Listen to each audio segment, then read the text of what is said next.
नमो नमः विद्यार्थियों, एवीएन के यूट्यूब चैनल में आपका हार्दिक स्वागत है। आज हम बात करते हैं हमारा जो पिछला टॉपिक था उससे नेक्स्ट की। पिछला हमने टॉपिक पढ़ा था लकार प्रकरण का, और लकार में हमने पढ़ा था अपना लट लकार। हमने ये पढ़ा था कि लट लकार का प्रयोग कहाँ, कैसे, इनका सूत्र क्या होता है और इनका धातु रूप बनता कैसे। आज हम पढ़ेंगे लिट लकार। आज हम क्या पढ़ेंगे? लिट लकार। कि लिट लकार का प्रयोग किस में होता है? भविष्यत काल में। लिट लकार का प्रयोग कहाँ पे होता है? भविष्यत काल में। और भविष्यत काल किसे कहते हैं? यानी भविष्य में आने वाली चीज होती है। भविष्य में आने वाली चीज का मतलब हो गया कि अगर कोई हिंदी वाक्य होता है, हिंदी सेंटेंस जो होता है, वहां पे क्या आएगा? जैसे मैं अगर मान लीजिए पढ़ता हूं, वर्तमान में पढ़ता हूं, मैं पढ़ूंगा, भविष्य में पढ़ूंगा, मतलब भविष्यत काल। यानी आप ये कह सकते हो कि हिंदी वाक्यों के अंत में गा, गे और गी, गा, गे, गी, अगर इनमें से कोई आते हो हिंदी वाक्यों के अंत में, तो वो सेंटेंस किसका होता है? भविष्यत काल का। और भविष्यत काल के उपलक्ष्य में, विवक्ष में लिट लकार का प्रयोग किया जाता है धातु के साथ में। ठीक है, अब हम बात करते हैं सेंटेंस बनने की। यानी पहले हम सूत्र की बात करेंगे, सूत्र से फिर धातु कैसे बनती है, फिर हिंदी से संस्कृत ट्रांसलेट की बात करेंगे। सबसे पहले लिट लकार का जो सूत्र है वो कैसे होता है? फॉर्मेट वही बनेगा धातु रूप का। फॉर्मेट क्या था? हमने लट लकार में पढ़ा था, एक तरफ तो क्या आ जाएंगे? पुरुष, और एक तरफ क्या आ जाएंगे? वचन। हमें पता है कि पुरुष में कितने पुरुष होते हैं? 3 पुरुष होते हैं। कौन कौन से होते हैं? 1 पुरुष होते हैं 3, प्रथम पुरुष, और फिर कौन सा होता है? मध्यम पुरुष, और लास्ट में कौन सा होता है? अपना उत्तम पुरुष। प्रथम, मध्यम और उत्तम, ये पुरुष में 3 होते हैं। फिर वचन होते हैं, वचन में भी 3 वचन होते हैं। कौन कौन से? एक वचन और द्विवचन, और लास्ट होता है अपना बहुवचन। ये 3 वचन भी होते हैं। ठीक है, प्रथम पुरुष में अपना सूत्र होता है ईष्यति, ईष्यत है, ईष्यति, ईष्यत है, ईष्यन्ति। सूत्र होता है ईष्यति, ईष्यत है, ईष्यन्ति। मध्यम पुरुष में अपना सूत्र होता है ईष्यसि, ईष्यथ है और ईष्यथ है। और अपना उत्तम पुरुष में सूत्र होता है ईष्यामि,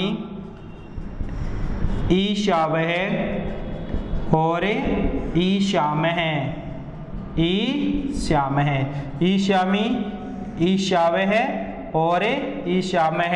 ये अपना सूत्र होता है उत्तम पुरुष में। एक बार दोबारा से, ईष्यति, ईष्यत, ईष्यन्ति, ईष्यति, ईष्यत, ईष्यन्ति, ईष्यसि, ईष्यत, ईष्यत, ईष्यसि, ईष्यत, ईष्यत, ईष्यामि, ईशावह, ईष्यामह, ईष्यामि, ईशावह, ईष्यामह।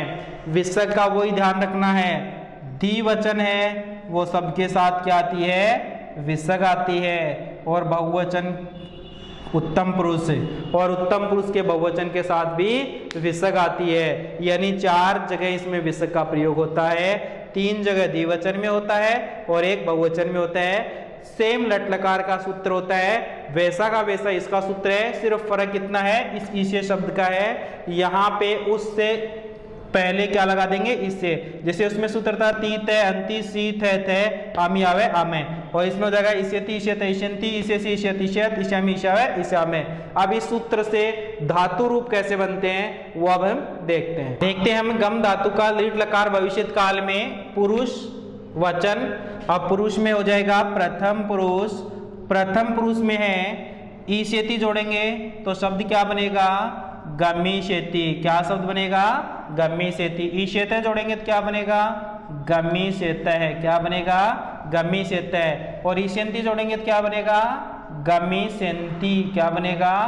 गमिष्यन्ति, गमिष्यति, गमिष्यत है, गमिष्यन्ति। ये तो बन गया अपना प्रथम पुरुष में, गमिष्यति, गमिष्यत है, गमिष्यन्ति। अब बात करते हैं मध्यम पुरुष की। मध्यम पुरुष में अपना होता है गमिष्यसि, गमिष्यसे, गमिष्यथ है और गमिष्यथ, गमिष्यथ, गमिष्यसि, गमिष्यथ है और गमिष्यथ। अब हम बात करते हैं उत्तम पुरुष की। उत्तम पुरुष में होता है इसका गमिष्यामि, गमी शामी, गमी शावह और गमी श्याम है। गमी शामी, गमी शावह, गमी श्याम है, गमी शामी, गमी शावह और गमी श्याम है। ये अपना बन गया गम धातु का लिट लकार में रूप, यानी गम धातु के लिट लकार में रूप बन गए। अब हम एक साथ पढ़ के देखते हैं। गमी सेती, गमी सेत, गमी सेंती, गमी सेसी, गमी शेत, गमी शेत, गमी शामी, गमी शावे, गमी शामे।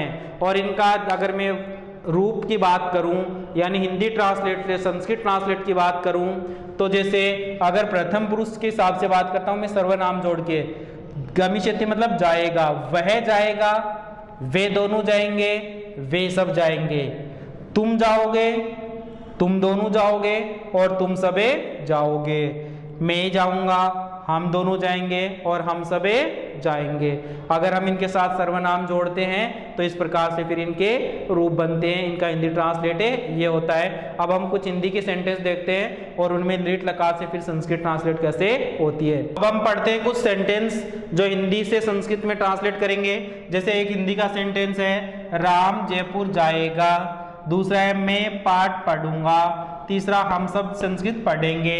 अगर तीनों सेंटेंसों में समानता देखें, यानी हिंदी वाक्यों के अंत में देखेंगे गा, गा और गे, तो गा गे गी आ रहा है, तो सिंपल सी बात है कि ये भविष्य काल का सेंटेंस है। और जब भविष्य काल का सेंटेंस है तो भविष्य काल के उपलक्ष में विभक्त में कौन सा लकार लगेगा? लिट लकार का, यानी इन सब में लिट लकार का प्रयोग होगा। यहाँ पे जाएगा, जाने के अर्थ में गम धातु, पढ़ूंगा, पढ़ने के अर्थ में पट धातु, यहाँ पे भी पढ़ेंगे, पढ़ने के अर्थ में पट धातु लगेगी। यहाँ पट धातु के लिट लकार के रूप लगेंगे और यहाँ गम धातु का लिट लकार का रूप लगेगा। चलो अब बात करते हैं, संस्कृत ट्रांसलेट करेंगे। राम, राम कितने हैं? एक। और एक वचन में किसी का नाम होता है तो वो प्रथम पुरुष एक वचन में, यानी प्रथमा विभक्ति भी कह सकते हो, राम है। जयपुर, यहाँ पे कहाँ जाएगा? जयपुर जाएगा। जयपुर का संस्कृत हो जाएगा जयपुरम। जयपुर का क्या हो जाएगा? जयपुरम। राम है जयपुरम। जाएगा, भविष्य में जाएगा तो क्या हो जाएगा? गमिष्यति, गमिष्यति। राम जयपुरे जाएगा। गमिष्यति का प्रयोग किसके अनुसार हुआ? राम के अनुसार। राम यहाँ पे प्रथम पुरुष एक वचन का है तो यहाँ पे क्रिया भी किसकी आएगी? प्रथम पुरुष एक वचन की। चलो ठीक है, बहुत अच्छे। अब हम बात करते हैं दूसरे सेंटेंस की। मैं सर्वनाम है, मैं का संस्कृत होता है अहम। क्या होता है? अहम। ये अहम होता है उत्तम पुरुष एक वचन का, तो हमें इतना पता चल गया अब कि क्रिया किसकी लगेगी? उत्तम पुरुष एक वचन की। अहम। पाठ, पाठ का संस्कृत में क्या बनेगा? पाठम। कर्म में द्वितीय विभक्ति पाठम। अहम पाठम, ये उत्तम पुरुष एक वचन का है तो क्रिया भी उत्तम पुरुष एक वचन की, पट धातु की। तो पट धातु लिट लकार का उत्तम पुरुष एक वचन क्या बनेगा? पठिष्यामि। क्या बनेगा? पठिष्यामि। अहम पाठम पठिष्यामि। अहम पाठ में पठिष्यामि। ये पठिष्यामि का प्रयोग किसके अनुसार हुआ? अहम के अनुसार। तीसरा सेंटेंस है, हम सब है। हम सब सर्वनाम की जगह क्या आता है? वयम। संस्कृत में क्या आता है? वयम। ये वयम क्या है? ये वयम है उत्तम पुरुष बहुवचन का। किसका है? उत्तम पुरुष बहुवचन का। तो पता चल गया क्रिया किसकी लगेगी? उत्तम पुरुष बहुवचन की। किसकी लगेगी? उत्तम पुरुष बहुवचन की। संस्कृत, संस्कृत को क्या बोलेंगे? संस्कृतम। ठीक है। पढ़ेंगे, उत्तम पुरुष बहुवचन क्रिया लगाएंगे पट धातु से। पढ़ने में पट धातु है, पट धातु उत्तम पुरुष बहुवचन में बनता है। जैसे पठिष्यामि, पठिष्यावै, पठिष्यामः, तो क्या बनेगा? पठिष्यामः। वयम संस्कृतम पठिष्यामः, हम संस्कृत पढ़ेंगे, यानी हम सब संस्कृत पढ़ेंगे। अहम पाठम पठिष्यामि, मैं पाठ पढ़ूंगा। राम जयपुरम गमिष्यति, राम जयपुरे जाएगा। इस प्रकार ये संस्कृत के ट्रांसलेट बनते हैं लिट लकार का प्रयोग करते हुए। उम्मीद करता हूं आप लोगों को ये हमारा पाठ समझ में आया होगा। लिट लकार का अपना ये पाठ चैप्टर समझ में आया होगा। अगर आपको चैप्टर अच्छा लगता है, हमारा प्रकरण अच्छा लगता है तो वीडियो को शेयर करें, लाइक करें। धन्यवाद।